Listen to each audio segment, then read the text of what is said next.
Welcome to Draft House. This is the Game House's official channel for everything NFL draft.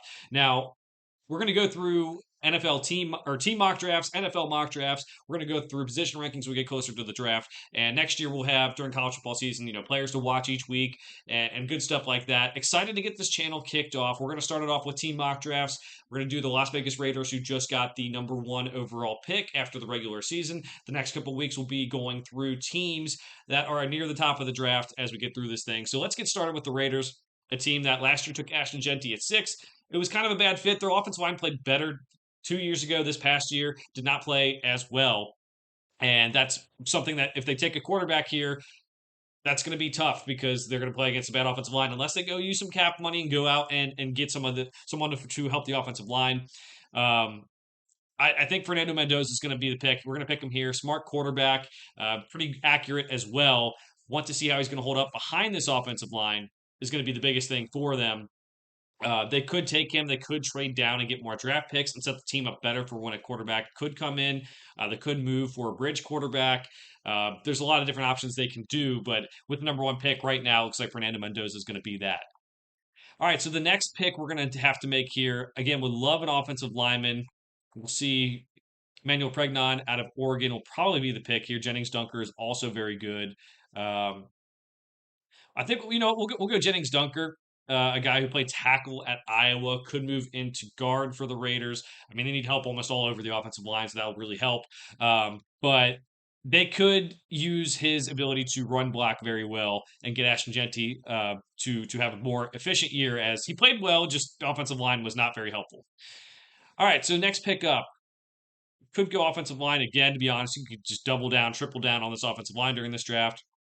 But they also need wide receivers. Jakobi Meyers is now with the Jacksonville Jaguars. So I'm going to take Jacoby Lane. He's a bigger bodied wide receiver. Makai Lemon got a lot of like the highlights this year for USC, but Jacoby Lane is a guy who, with that bigger body, knows how to use it, and I think could be an asset for Fernando Mendoza, who is used to using bigger bodied wide receivers like Elijah Surratt, who we could have taken with the second round pick, but again, decided to lean more closely to that offensive line, at least to start. And we'll probably, again, take more offensive linemen as we go down here in the draft.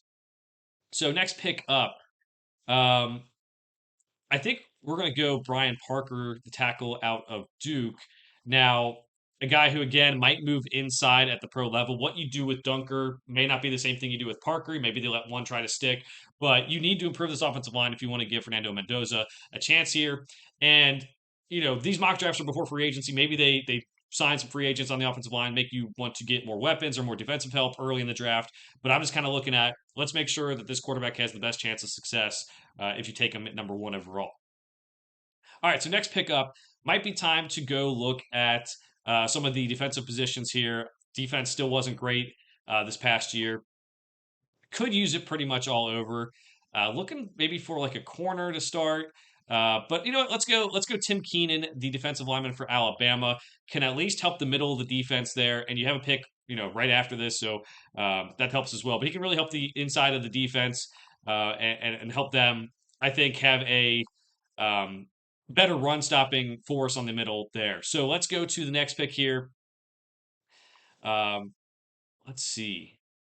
I'm I'm going to do this because I like his athleticism. He had a better career at the start of his career at LSU, but Harold Perkins, I don't really know what his position is going to be at the next level. He's played on the edge, he's played linebacker, he's played some hybrid safety linebacker roles.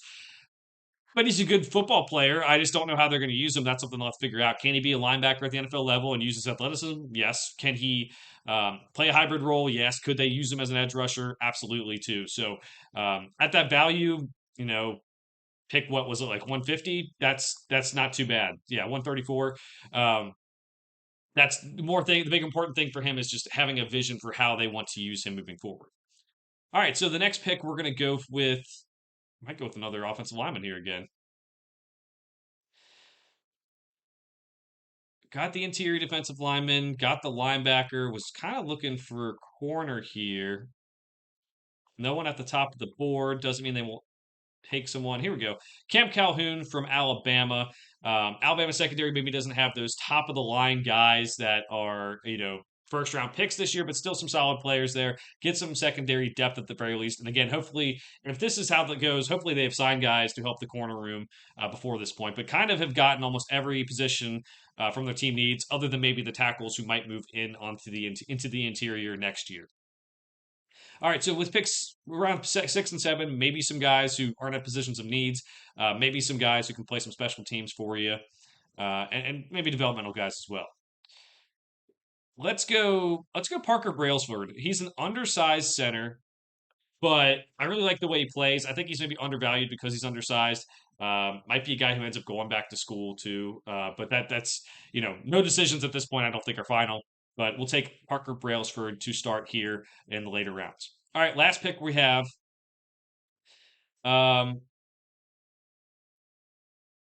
let's go Josh Moten, the corner out of Southern Miss. He's impressed, obviously, at the G5 level. Can he step up to the next level? Can he be a guy who develops at the NFL level? That's something you're looking at. But yeah, I don't know. I think he could be a guy who could develop or at least play special teams for you. All right, let's look at the grades here. They like some picks, they don't like others. That's how it goes. Fernando Mendoza, A plus here. Get the quarterback you need. Jennings Dunker. They don't like that pick as much, but again, they have to fix this offensive line. And whether that was maybe a little bit of reach, I don't know. But moving from tackle to guard can be tough. But I do think he can be a solid NFL offensive lineman. Jacoby Lane, the wide receiver from USC, bigger bodied, and I think could give Fernando Mendoza someone who's like a little bit more familiar of a type of target that he was used to in college. Brian Parker, the second, who is a tackle from Duke, who may move to the interior as well. But, maybe one of them sticks at right tackle and helps the team there too. Tim Keenan on the defensive front. We have Harold Perkins Jr., the linebacker from LSU. What position is he going to play? Can they use him as a linebacker? That's something that they'll have to figure out if they do take him. And we have Cam Calhoun, the corner for Alabama, Parker Brailsford, the center for Alabama, and cornerback Josh Moten out of Southern Miss. So let me know what you think of this mock draft down in the comments below. What was your favorite pick? What was your least favorite pick? What should the Raiders do in this 2026 NFL draft? As a reminder now to like and subscribe to this new Draft House channel. We'll be coming at you with more NFL draft videos coming up. For now, thanks for watching. We'll see you guys next time.